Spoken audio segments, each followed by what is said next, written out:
There have been some questions coming through about the end of a cycle. Are we coming to an end of a cycle, and how at the moment? Sure, there's always cycles. Cycle upon cycle upon cycle, always coming to an end and a beginning of a cycle. Yes. On a personal level, there's many cycles. On a collective group, that's a small group, many cycles. As a country, many cycles. As races, many cycles. As different group thoughts, different cycles. The ideas are different cycles.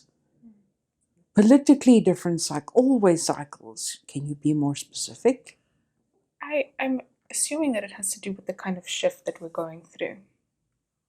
The new earth. There seems to still be a little bit of confusion about what exactly that is.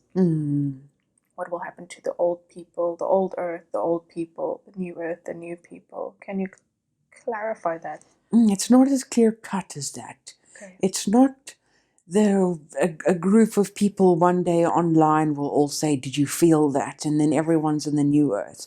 Not like that. That would be simple and a bit boring. It is, again, a continuation always, but more like layers of delusion being lifted. And how many layers and how fast and where you end up being after those layers are lifted is all dependent on the individual's journey, their perception moment by moment. So, how it looks for you is different to how it looks for anyone. Almost impossible to say what you maybe want us to say, which is, on a particular date, you will realize that you are now in the new earth. And all of the negative people will just not be able to phone you or contact you on Facebook anymore. That is simply just too simple and will just never happen here. Why? Because that's not what we signed up for. So, your capacity to experience joy more on a minute-by-minute basis will be gradually increased. Therefore, if your brain receptors are looking for joy, they will find more joy. If you are looking for reasons to be scared, there you will find it. This is a little bit better of a way to explain the split or the shift. So currently the energies are amplified. There are more beings here and there are more beings influencing the here and now in all of their capacities. Therefore, it is easier for you to move into or to see the changes that happen within yourself. So you can see, you know what, for the last 7 days, I've been experiencing joy every day. You've shifted. Every time you acknowledge the fact that you are experiencing more joy, today you are shifting. It is a long shift. If we had to put time on it, 10 to 20 to 40 years. But within that time, the shifts will be great and so easy to see when you look back. Also, remembering yin and yang. As equal as you experience your joy, there are others experiencing their fear. And so it must be. That is the balance of the duality of this environment. So it is not necessarily like a shift must happen because the bad must be ousted. Sure, that is a narrative that some will subscribe to, and that works for them. That's what they're experiencing. It's more, think in expanded terms of possibilities are more available. If you want to experience a fear state, that's a possibility. That is valid. You are able to and can, and some do, experience that so that they can experience that. Nothing wrong with that. But you don't necessarily want that to be your experience, so you won't experience that, and you probably won't come across the person who does. So, how would you like to know specifically what the new earth will be that you do not understand? Can you maybe give us a glimpse of what it might look like physically? You may have humans who are inspired to clean the oceans. Therefore, you will see people reporting good news. So and so has invented this thing that cleans the ocean. It will look like positive, dare we say hopeful, depending on which collective you belong to. It will look like you want it to look for you, different to the next person. Maybe you want to see more people being gender non-specific. Maybe we will have in 40 years an equality of gender non-specific. Maybe we will have a third gender being born. What would you like to see?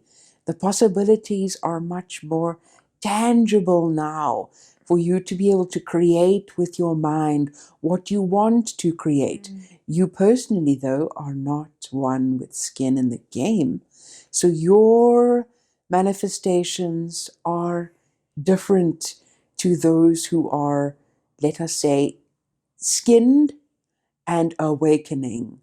Their manifestations, maybe if one of them is thinking about a third gender, might manifest more than for you, because for you, not so much, right? That's not maybe what you're looking for. However, you understand the analogy. What's important to you, also what fits with Gaia's own personal desires for how she wishes to grow. It doesn't suit her maybe to have certain vibrations here anymore, so animals will leave, appear to be extinct, because they are maybe vicious. Maybe they incite fear in other people, and so those animals will go because they don't fit the new paradigm. So multiple co-creations, Gaia, the entire system, the Logos, the individuals here in a human, etheric, insectoid, the elements, the sprites, all of them co-creating at the same time, each with a different interface here and now. So what will it look like? Who knows? Okay. So we're not just individually creating it as we go. You're saying it's a collective co-creation. It's a reactive, in a way, co-creation as well. There are also many layers of that. There are those who are in a isolated capacity in the brain, a limited capacity for expansion biologically in their brain, are unable to expand their thoughts beyond a certain perception. Limited, like a child, not fully developed. Those beings are experiencing a creative experience that you cannot understand. They are having a valid experience at the same time as those who are understanding everything at the same time, always switched on, always understanding that everyone affects everyone. Quantumly, there is only one human brain, only one, but it is not in the physical matter like in this individual's head, in their head, one brain like that. No, it is a cloud-like hard drive where everyone sends their information to, and it is one brain, stored collectively, one human consciousness. Added to that is information of limited capacities, wildcard capacities, full capacities, ever-changing capacities. So you can subscribe to any one of those. You can be here and be the complete and total influence of your experience and experience that. And that is what is happening to you on a particular interfacing level. You are still landing up to the main cloud, though. You're just not aware of it. You're also receiving information from that cloud, again, not aware of it. So therefore, you are experiencing that perspective. Someone else is experiencing another one. And of course, there are thousands of subtleties in between all of that. For on one day, I am completely in charge of everything that's happening. The next day, I have no control. Woe is me. In those moments, we are constantly changing.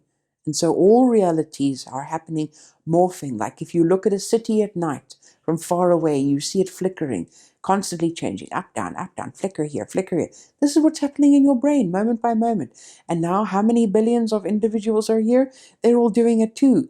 And they are pinballing against your brain. It's affecting your brain quantumly, as well as physically, as well as energetically and mentally and emotionally. You cannot put one definition on how things are. So there isn't really like an ultimate truth then. No. You are currently not privy to the totality of the how things are because it would be limiting for you to know it all. And if you did know it all, your brain would need to be much bigger than what it is right now. It would And explode. Yes, and that wouldn't serve your purpose. That's not what you're here to do. You're here to do this. However, the seeking of the ultimate understanding of the fabric of space and time, the continuum, the total recognition of all that is, that is something residing perhaps in your heart chakra, where you experience joy. It is the thing that propels you forward into creation. And when you are creating, whether you're just loving someone or when you're actually creating a physical thing with your hand, it puts you into a space. And in that space, you are expanded. And that is the closest you could come right now to understanding the all. There is no need to necessarily define everything. Today, the end, this is how it is. Today you feel this way, tomorrow you feel that way. Continue to grow. If it does you a service in the moment, so be it. Are you the only one co-creating? Let's try that. How does that feel? Yes, I like that. Years later, let me revisit that. Not sure about that anymore. And then you do something else. All the while, continuing. Because when you come out of it, when you leave here and go somewhere else, we're not saying you'll be privy to the totality of information of how things are, but you will understand a little bit better and then you'll realize, oh, I didn't need to know. It doesn't inhibit you from playing the game. Playing the game is trying to figure it out. And, spoiler alert, you'll never figure it out. Okay. Because if you did, boring, game over. There's no joy in that. Yes, why don't you do this instead? Why don't you try all the options? Try them all out. Live them religiously. Ha, that's funny, right? Live them religiously. Give them the beans for a period of time. And then, when that period is over, remind yourself, let me check back and see how that worked out for me. It worked here and here, but not here. Right, let's log that information with the giant cloud, the Akashic records. There it goes, whether you like it or not. And then on to the next experiment. And then see if you really must, which one is totally true all the time. Experiment for yourself.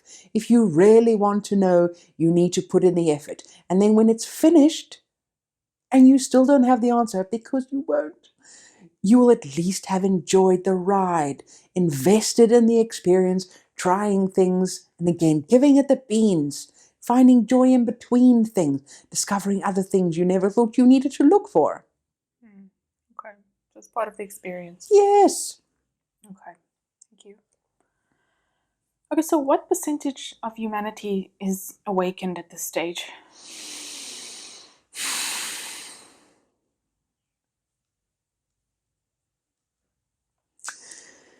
We would say teetering on critical mass. So that would be percentage-wise? Getting over the halfway line?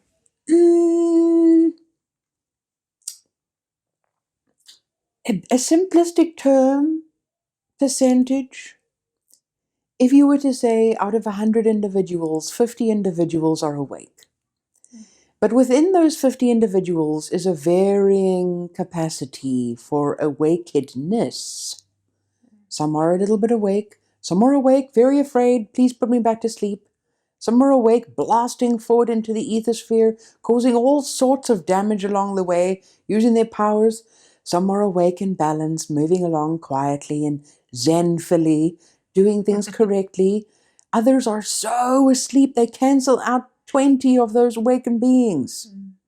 So, let us not use numbers and individuals.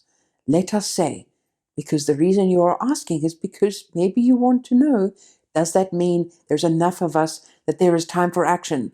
Is there no going back? In other words, have we reached critical mass? And we say you are teetering on critical mass. Very